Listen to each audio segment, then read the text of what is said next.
Goblin-In-Law presents Deranged Cinema! With Robert Zhivago Jr. Zardoz from 1974, written and directed by John Boorman. Sean Connery stars wearing a red loincloth, thigh-high boots, a bandolier, a ponytail, a sick mustache, and a six-shooter. Basically how I look in my dreams. It's the year 2293, and humanity has split into two groups. The Brutals, wasteland warriors who worship a giant flying stone head that claims the gun is good, the penis is evil. Yikes. And then there's the Eternals, immortal, crystal-obsessed intellectuals who've eliminated aging and passion. They definitely do not share the Brutals' great fashion sense. Boorman made Zardoz right after Deliverance, with full studio backing and zero restraint. It's campy, philosophical, and definitely unforgettable. Drop what you're doing and go watch right now! That's it for us today. Join us tomorrow for more recommendations. Until then, remember, we're deranged, but we love cinema! If a giant stone head starts giving you life advice, maybe it's a good time to lay off the reefer. The Unknown from 1927, directed by Todd Browning, starring Lon Chaney and a very, very young Joan Crawford. Chaney plays Alonzo the Armless, an outlaw in hiding who poses as a circus freak while tossing knives with his feet. Alonzo is in love with Nanon, a circus girl who has a pathological fear of men's hands. Of course, Alonzo wants to do everything in his power to win her over. Browning, who would later go on to make morbid classics like Dracula and Freaks, is already fascinated here with body horror, deformity, and desire. That's it for us today.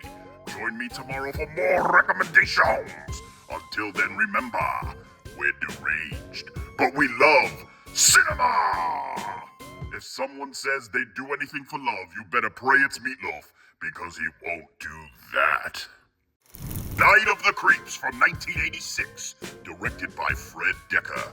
Two college students steal a cadaver from a cryogenics lab in order to impress a local fraternity. Unfortunately, the stolen corpse is an undead body from the late 1950s, which is under control of, basically a space slug from outer space. Soon, more college kids get infected by these brain slugs and go totally crazy. A hard-boiled detective played by the great Tom Atkins is called to investigate the missing cadaver. He stalks the campus, delivering sick one-liners like, "The good news is your dates are here. What's the bad news? They're dead." It's fun, gross, and sincere in a way that most horror comedies only pretend to be. Night of the Creeps friggin' rules. That's it for us today. Join us tomorrow for more recommendations. Until then, remember, we're deranged, but we love cinema! In college, the worst thing that can happen to you is in finals week. It's killer space slugs and running out of coffee! Woman in the Dunes from 1964, directed by Hiroshi Tesagara. An amateur entomologist on a casual bug collecting trip ends up trapped in a sandpit with a widow who must constantly shovel sand in order to keep it from burying her house. That's it. That's the plot, and it will rearrange your nervous system. What starts as a survival scenario becomes something stranger. An erotic, philosophical endurance test about routine, identity, and the undying adaptability of human beings. Sand gets everywhere. In their clothes, in their mouths, in the camera lens itself. There's close-ups of skin and grain, bodies and landscape, all blending together until you're not sure where the people end and the environments begin. The horrors presented here aren't about violence, they're about repetition and existential dread. Woman in the Dunes is one of the most beautiful films ever made about being stuck in strange circumstances. That's it for us today. Join me tomorrow for more recommendations. Until then, remember, we're deranged, but we love cinema! Sometimes the trap isn't the pit, it's learning how to shovel. Commercial entertainment product from 1992 by Emergency Broadcast Network, otherwise known as EBN. Originally released as a limited edition VHS and music EP, this wasn't just an album.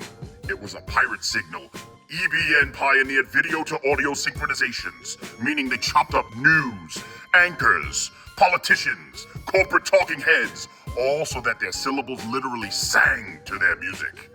The style is a dizzying mix of techno, industrial, and experimental electronic beats that feel like they were engineered inside a malfunctioning studio. For instance, a cover of We Will Rock You by Queen, except instead of Freddie Mercury singing, you get George W. Bush. We will rock you. This incredible piece of art wasn't just a video experiment, it was a prophecy. That's it for us today. Join me tomorrow for a new Saturday double feature. Until then, remember, we're deranged, but we love cinema! If you control the cut, you control the meaning. Take it away, Harrison Ford! Get down! Get down! Get down! Keep your mouth shut. Sons of bitches, keep your mouth shut. Welcome to another Saturday double feature. First up, Under Siege 2 Dark Territory from 1995. A classic, train-bound action thriller where a retired Navy cook stops terrorists and a satellite laser with nothing but slick-back hair and perfectly calm facial expressions. Then, Killer Raccoons 2 Dark Christmas in the Dark from 2020.